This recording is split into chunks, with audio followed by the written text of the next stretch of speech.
Oops, how did that get in there? Oops. Anyway, um, my wish for today is that when we conclude, we will be drunk with love in the way that people stumble out of a bar at 2 a.m. And that we will be drunk with love for our lives and in love with one another, with our world. And so we're going to read from Isaiah 53. Readers of the New Testament look at the Hebrew scriptures with amazement because we see Jesus all over the place. And perhaps this scripture encapsulates Jesus. So, I mean, there could be others, arguably, that may be more manifest, but Isaiah 53 is a place where we see Jesus. Oh, forgot about that. Okay. And there's Diane with Rosa Parks. We were in Montgomery a little while ago, few days ago. That's at the Rosa Parks Museum. Anyway, who has believed our message? To whom has the Lord revealed his powerful arm? My servant grew up in the Lord's presence like a tender green shoot, like a root in dry ground. There was nothing beautiful or majestic about his appearance, nothing to attract us to him. He was despised and rejected, a man of sorrows, acquainted with deepest grief. We turned our backs on him and looked the other way. He was despised, and we did not care. Now, there are some things I would like us to consider that I extracted from this passage, and that Jesus is four things. Unsung, number one. Jesus was unnoticed. He was unimportant, if you will. So he's unsung. And the second thing is he's unlovely. Now, Jesus presents that way, as we understand. And interestingly, a lot of the songs we sing, so he's not unsung, are about how lovely Jesus is. So that means that our hearts have opened up to something. Have we opened up to the full Jesus? Because another thing that Jesus is, number three, after unsung and unlovely, is unsupported. And, you know, being unsupported kind of goes in the way of the world with being unsung and unlovely. No powers are backing him. But now Jesus is sung by many of us, and we see Jesus as lovely,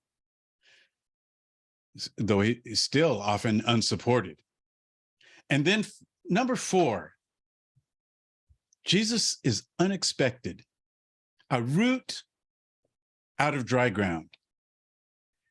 This makes me think of Tupac Shakur. I sent this to Shella the other day, that Tupac Shakur song, The Rose That Grew Out of the Concrete. And I'll just share a little bit of the lyric. Did you hear about the rose that grew from a crack in the concrete, proving nature's law is wrong? It learned to walk without having feet. Funny it seems, but by keeping its dreams, it learned to breathe fresh air.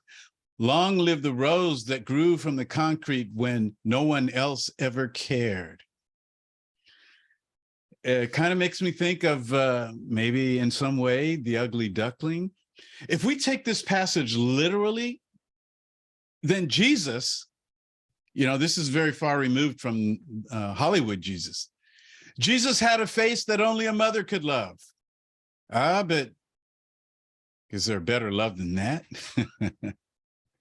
So let me ask, in your life, where do you detect love? Where do you source love? You know, it's amazing how you can have an impact on people and not even know that they're accepting your love. So just do this. In your imagination, think of somebody that you know really loves you. I mean, there are people in our lives that all we have to do is think about them. We don't even have to contact them physically. We don't need a text message or a phone call or anything. There are people that all we have to do is think about them, and we feel better about ourselves. They may not even know that we are thinking about them, but that's not necessarily the case, because I think that there's something transcendent that happens to us relationally, where I think sometimes we're thinking about somebody and they're thinking, oh, they're thinking about me. But it's so uplifting. So I'm asking you to detect, where do you source love? Now, I have to tell you that I pray to my dad. My dad's been gone since the spring of 2019. But when I'm facing a quandary, a challenge, a darkness, I think, Dad, you never would not have my back. I mean, that just wouldn't happen. I know Trina knows what I'm talking about.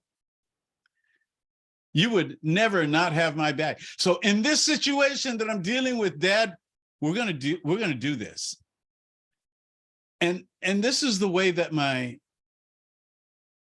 love of God is comprehended in many ways, because Dad believed in us. He believed in me. And if your perception of God is that God is only something to believe in, then that's not enough. You need a God who believes in you. And I have to say, no man loved me like Daddy. And interestingly, throughout my whole adult life, and you got to factor that I was my dad's pastor for 40 years. But interestingly, there's not a single time where my dad ever told me what to do in those 40 years. Full disclosure, in the earlier years, Mom had some ideas that she thought I should buy into. But here's the thing. Dad had the biggest influence on me, though he never told me what to do. This is the love of God. The love of God influences. I'm not talking about, like, Instagram influencers and celebrities and that kind of thing. But love influences. Sometimes I'll be listening to a song and I'm really into it. It could be a gospel song, a contemporary Christian song, and I'm really into it. And then I'll hear this phrase and I cringe. And that phrase is, God is in control. God doesn't need to control. God doesn't want to control. God wants to influence, because that's what love does. It's not love if it's a life of being controlled. And think about yourself. I know that I had a house full of adolescents at some point, and control is unhealthy. There's an important aspect of life that I'm growing into. If I just center myself, there's something powerfully influential about silence, about listening. So without telling me what to do, I felt my dad's love and he influenced me, and I never felt like I could embarrass my dad. I didn't feel judged. And through the years, I moved away, as I evolved away from our dogmatic faith. There were times when with some people, I almost felt, I did feel like I needed to look over my shoulder. But with Dad, he seemed to go with the flow.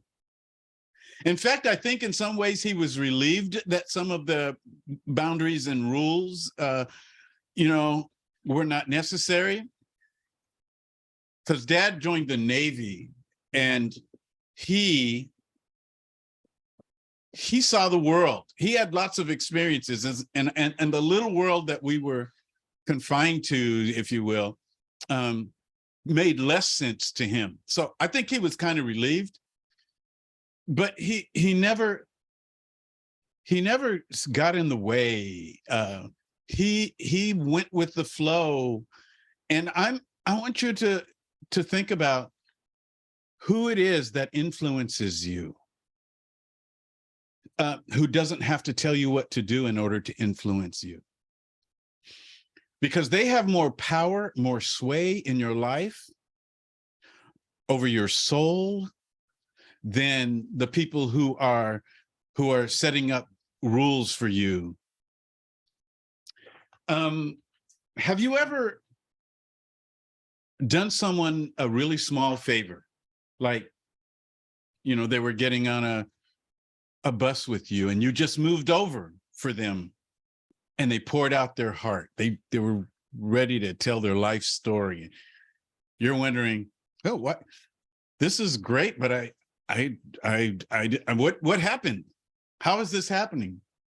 Or maybe, someone dropped their pen and you bent down, you picked it up, you handed it to them, and you continued in conversation, and it just kept going.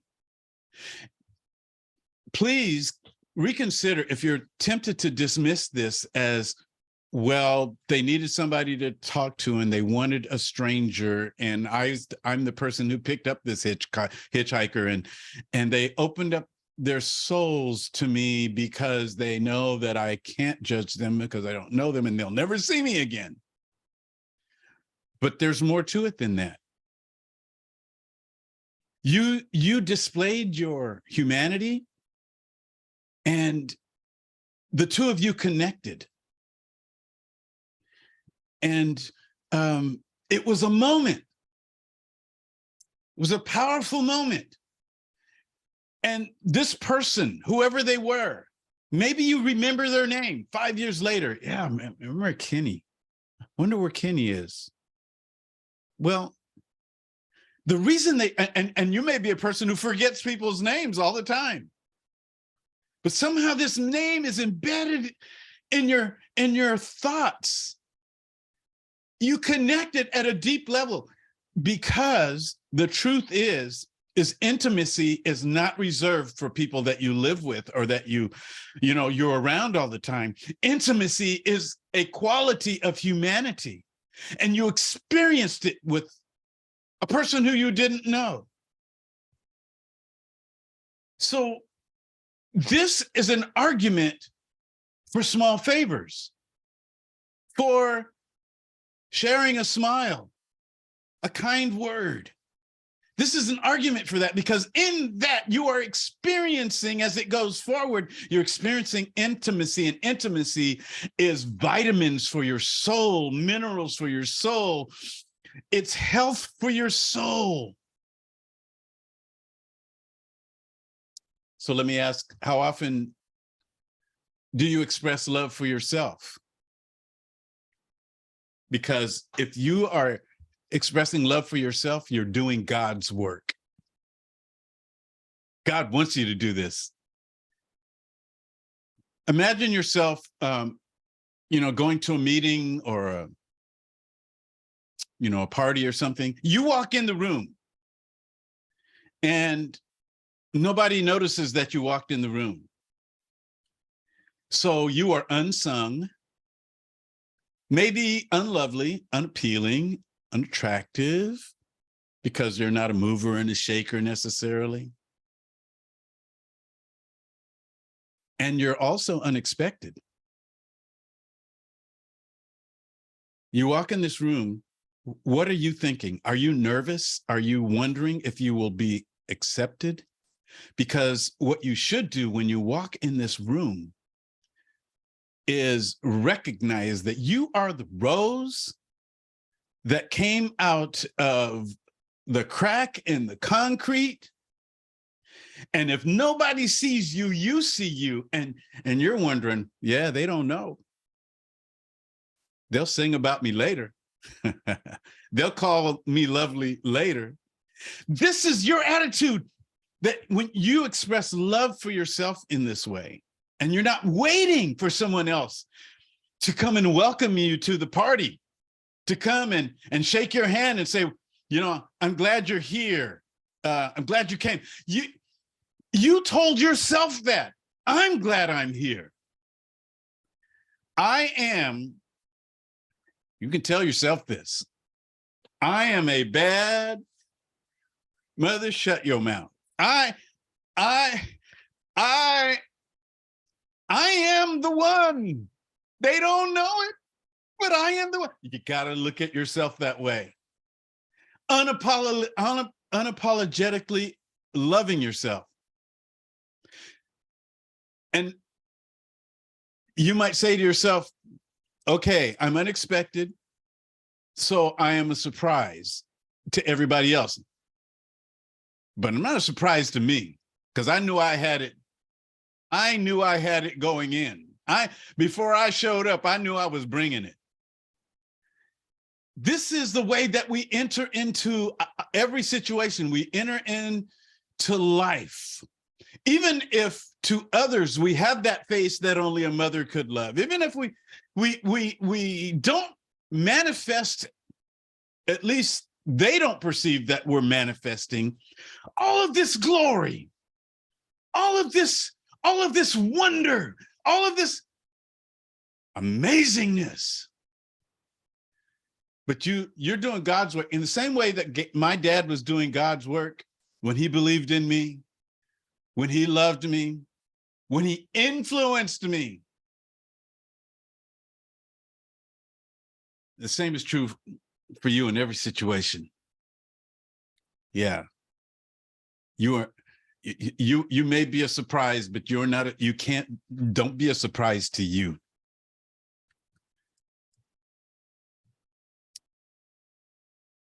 All right.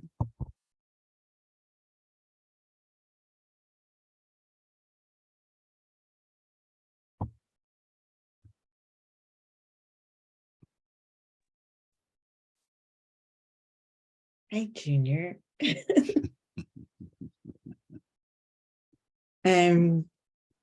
Thank you for that.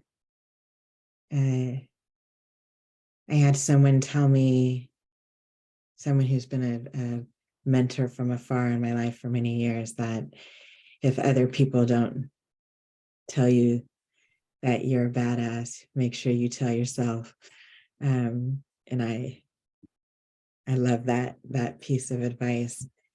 So in thinking about, in love for ourselves and with self-care, how do you compare loving yourself with self-care?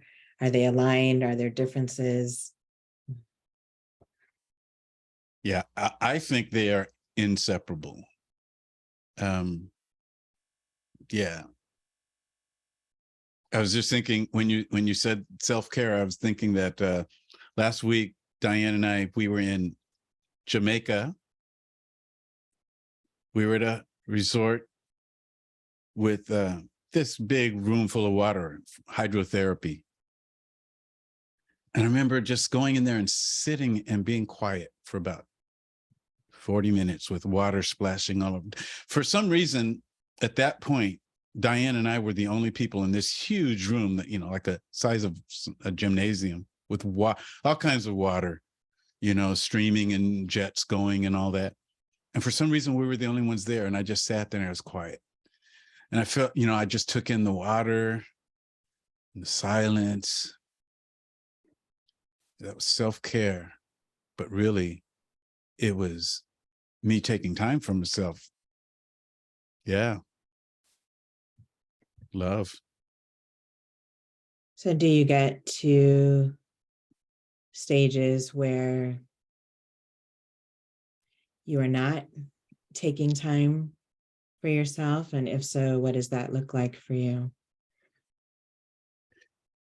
It's so embedded in my life now daily where I pause to receive this love, to give this love, that it sustains me. Yeah, daily. Mm. And I have the love of our dad. Yeah. Yeah. Um, people ask a lot when they discover that there are 9 of us and I have 8 siblings. And all the time, the question is, how many of us have the same mom and the same dad? And I always say we have the same mom and the same dad, but different parents. Um, considering, the age difference and the generation that they raised me in and the generation that they raised you in. So in thinking about that and in thinking about your kids and the ages they are now, and self-care is still relatively a new term for me, and I'm understanding that in a different way. And I don't remember hearing that or thinking that that needed to be proactive and intentional when I was younger. Do you think that today's younger generation has a better understanding of self-care than our older generation? Oh, unquestionably. I mean, I think a lot of us, especially in the religious world, almost felt guilty for taking care of ourselves.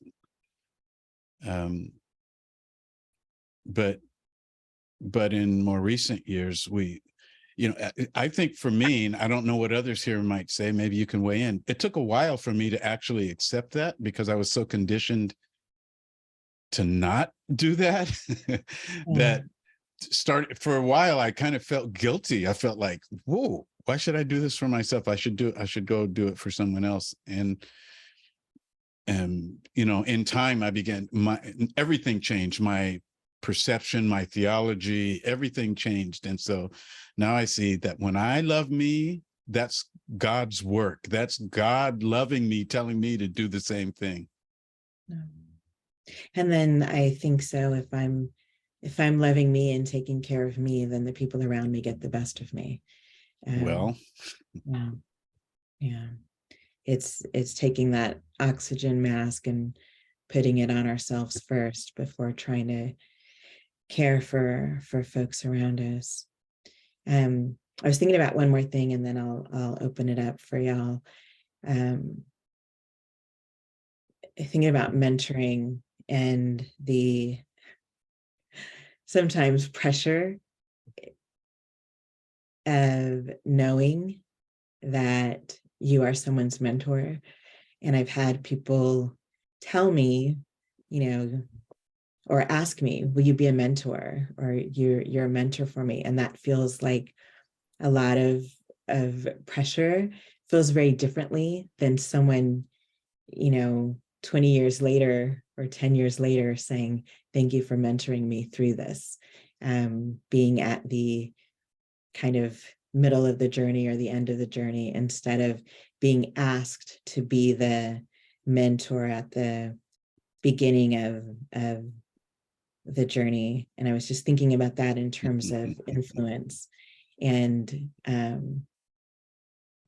never really knowing how much influence you can have on someone's life. And being in education, I know a lot of folks on the line are also in education, and thinking about students who years later have come back into my life and have been the greatest validation of how I live my life and what I've modeled for them in their own lives. And at the time, didn't really know, but when that time has come to a different season, feeling that influence was came out of love for sure.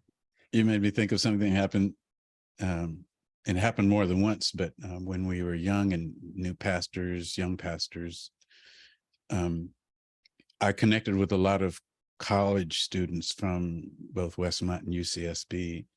And, they were coming to our church. And I remember being asked, because I mean, this is something that they were encouraging the students to do, to find mentors. And these young ladies would ask, do you think your wife would mentor me? And I was thinking, okay, let's see. Okay. I said, you could come over and help her do laundry. It's like, does Diane have time? Anyway, that's all. Folks probably have thoughts. Okay. Hi, everyone. I'm going to open it up. You can unmute and jump in or however you see fit. I want to say something funny. Sure. Sometimes and I'm not underestimating taking care of yourself, but sometimes taking care of yourself is very different for different people. And I got to bring Shelley in on this. We still laugh about a period of time when my sister decided she was going to take care of herself. You're already laughing, Shelley. So we would ask for different, what we would call normal things. And she was always telling us, just no. And she was taking care of herself. But at that point, we felt it was something a little bit more selfish.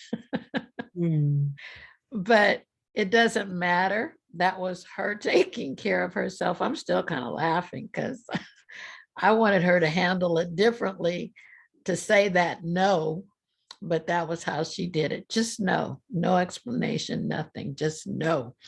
But very, very much value into taking care of yourself. So I have a hard time taking care of myself, but I still do. Every time I get on Jesus Collective or coming up, 1 second. Are you guys ready? Yeah. Okay. I'll be ready in a couple of minutes. So I still work at it, but I sure know the things that bring me joy and relaxation and happiness is looking forward to JC is like, I have a date. And it feels like that, and it brings me joy and it brings me a lot of relaxation, close my mind up. And so I know ways I can take care of myself because I accept a lot of the demands on myself, but they are still overwhelming. Thank you for my comment, silly comment. That's you know. The attraction is mutual. I just have to say this to add to what Ernie said, because it was raining one day and Cynthia and I were in the car together. And she was just giving me a ride somewhere. And so she said she was going to go to the store and pick up some milk. And so I said, hey, would you get me some apples? And she said, no. I was like, wait, what? She stuck to that no too. I got so upset because I thought, well, all the things I've done or whatever. I could think about the stuff you did. You won't just walk to the nope. And she did not do it. I got so upset till I told her, just let me out. Hey, saying no is huge. It's huge. She pulled over and let me, and I was so upset I got out. It's like just craziness. But she was definitely of Cynthia. two things that have been shared with me, and you've probably heard them too. One is that no is a complete sentence. And saying no to someone else oftentimes is saying yes to yourself. And sometimes we need to say yes to ourselves. Yeah. I love it. Maybe some of the, I think about the way we were raised to be selfless and, First Corinthians, the love chapter, the thing that always stood out in my mind was love bears all things, endures all things. That whole it's just big thing. But maybe the problem is language, because pop culture and secular culture emphasize self-love, self-care, self-this, self-that, self-everything.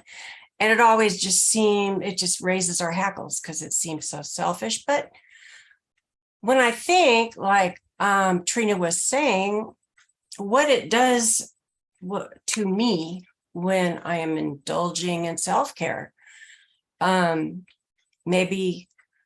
it does to me is it makes me more open.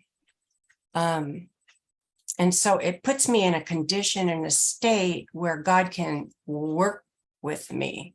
Whereas when I'm just going around doing things for people, that can make me a lot of other things that are not loving. So we use the words love and self and everything. Maybe we should come up with a new way of expressing what we're doing. I don't know. I see Yasmin. I just wanted to say to Ernie that what she shared at the end of her comment was so profound, and it was like in one of those classic things that women do, where you said something so amazing, and then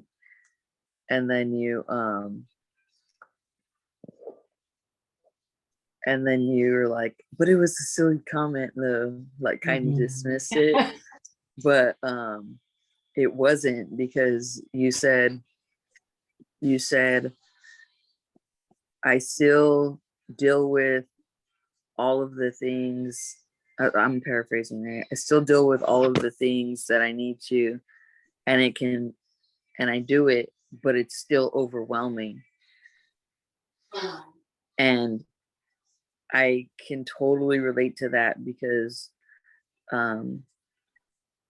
there's so much that's difficult about self-care when all of the things that are quote unquote self-care are things that trigger grief or other feelings that don't feel like self-care, because then you're getting right back into a wave of something that you're trying to ameliorate in some way, right? And so because it's something that tugs at your heart, or is a reminder of what is not, but it's still things that you love, or there's a memory attached with the newness of, like, the sunset every day, or the time changing, and just life happens and you take it on and are overwhelmed by it, but at the same time there's that recognition of God's glory, and so it's difficult, but we do it as we're overwhelmed through it. And then Linnea, you said something right now too, and I was going to comment on that as well, and I just lost my train of thought. But yeah, I just wanted to tell you that your comment was not simple or silly, Ernie. It was profound.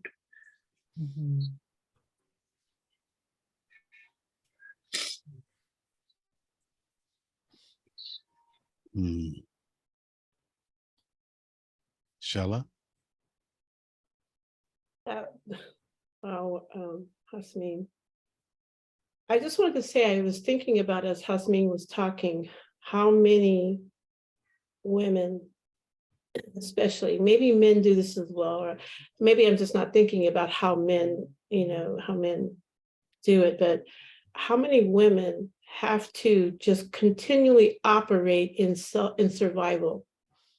You know, making, and I'm not just talking about here, I'm talking about just all over the world, just operating in a place of doing what you have to do at the moment you have to do it, how you have to do it, no matter what it seems like. And if you were to write down those things in a day, maybe someone would say, how in the heck did you do all of that? I see that so many times in Ernie, how she just does all, I'm speaking with her and I cannot imagine how she did all of those things with all of these people in that one day. But there's that place, and I think in those places, so many women, self-care is what is that? You know, it's, I did what I had to do, and you know, anyway, I'm just making a statement. Ah, Yeah.